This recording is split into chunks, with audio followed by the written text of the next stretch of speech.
নমস্কার বন্ধুরা, আশা করি আপনারা সবাই ভালো আছেন। আমরা সবাই ভালো আছি। অনেকদিন থেকে আপনাদেরকে ভিডিও দিতে পারিনি। আপনাদের জন্য নিয়ে এসেছি পটলে মশলা করা। এখানে একদম টাটকা পটল আমি নিয়েছি। এখানে পটল নিয়েছি, সব পটলের চোকা হাঁটাবো। প্রথমে আমি পটলগুলো ঠিক করে ধুয়ে নিয়েছি, তারপরে চোকা হাঁটাচ্ছি। সব পটলে একটা একটা করে উপরের পাতলা চোকা ঠিক করে হাঁটা নেব। তারপরে চোকা হাঁটা হয়ে যাবে, তারপরে দু সাইডে কেটে নেব। আমাদের ঘরে যেমনভাবে আমরা পটলের মশলা করা বানাই, সেইভাবে আপনারাকে বানিয়ে দিতে হবে। এইভাবে আমি সব পটলকে চোখা হাঁটাই নেব ঠিক করে। এভাবে আপনারা বানাই দেখবেন, খেতে অনেক ভালো লাগে। আমার সব পটলের চোখা হাঁটা হয়ে গেছে। চোখা হাঁটা হয়ে যাবে, তারপরে দু সাইডে কেটে নেব। আপনারা কাটতেও পারেন, না কাটলেও ভালো।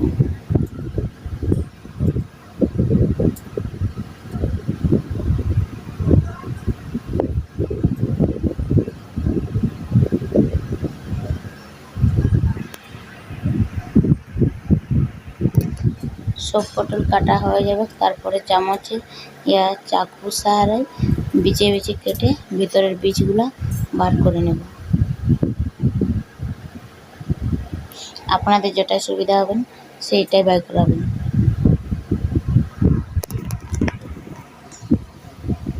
এভাবে সব পটলের বীজ বার করে নেব।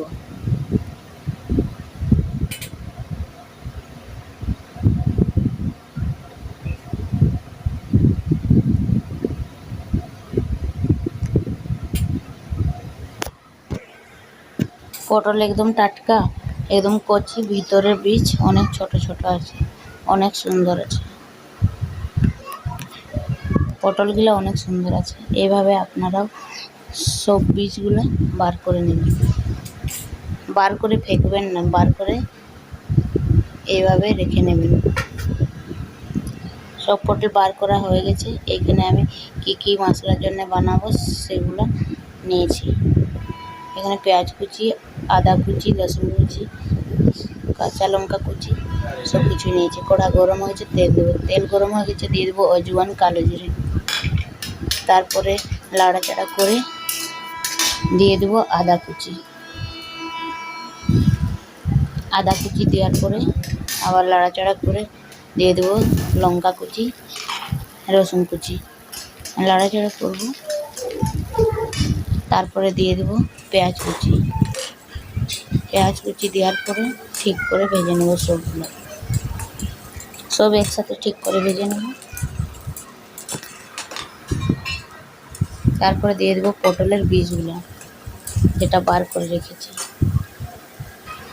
দিয়ে দেবো হলুদ। তারপর নাড়াচাড়া করে দিয়ে দেবো পরিমাণ মতন লবণ। লবণ হলুদ দেওয়া হয়ে গেছে।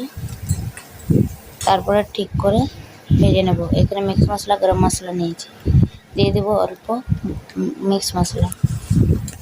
তারপর নাড়াচাড়া করে দিয়ে দেবো অল্প গরম মশলা। তারপর ঠিক করে নাড়াচাড়া করে ভেজে নেব। অল্প জল দেব। তারপরে আবার নাড়াচাড়া করে ঠিক করে মশলাটা তৈরি করে নেব। ভাজা হয়ে গেছে, একটা প্লেটে তুলে নেব। এখানে পটল নিয়েছি, সব পটলে চামচের সাহায্যে या তো হাতের সাহায্যে ভরে নেব।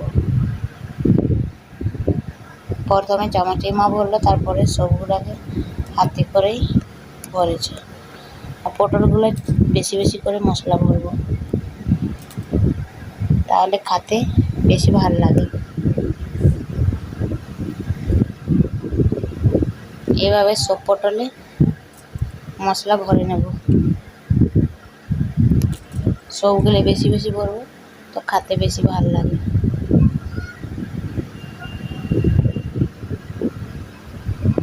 সব পটলে মা মশলা ভরে নিয়েছি। সব পটল ভরা হয়ে গেছে।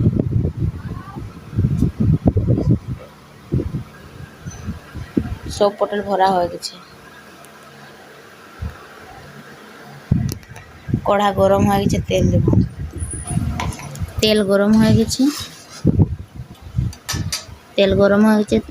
সব পটল একটা একটা করে দিয়ে দেবো। এভাবে সব পটল তেলে দিয়ে দেবো।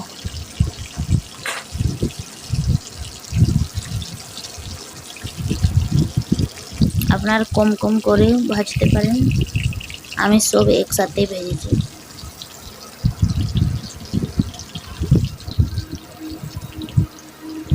সব পটল দেওয়া হয়ে গেছে, দিয়ে দেবো ঢাকা।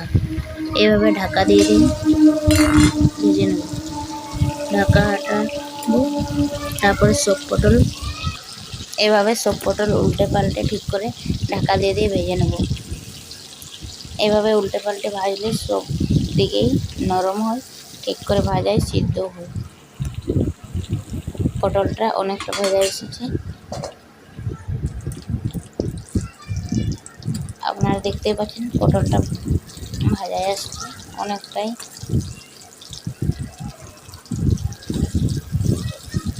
এইভাবে আপনারা পটল ভরা বানালে এইভাবেই বানাবেন আর খেয়ে দেখবেন। পটলটা অনেকটা ভাজা গেছে, ভাজা হয়ে গেছে, তুলে নেব। সিদ্ধ হয়েছে, সব পটল তোলা হয়ে গেছে। আপনাদের ভিডিওটা ভালো লাগে তো লাইক করবেন, সাবস্ক্রাইব করবেন, কমেন্ট করে জানাবেন। ধন্যবাদ।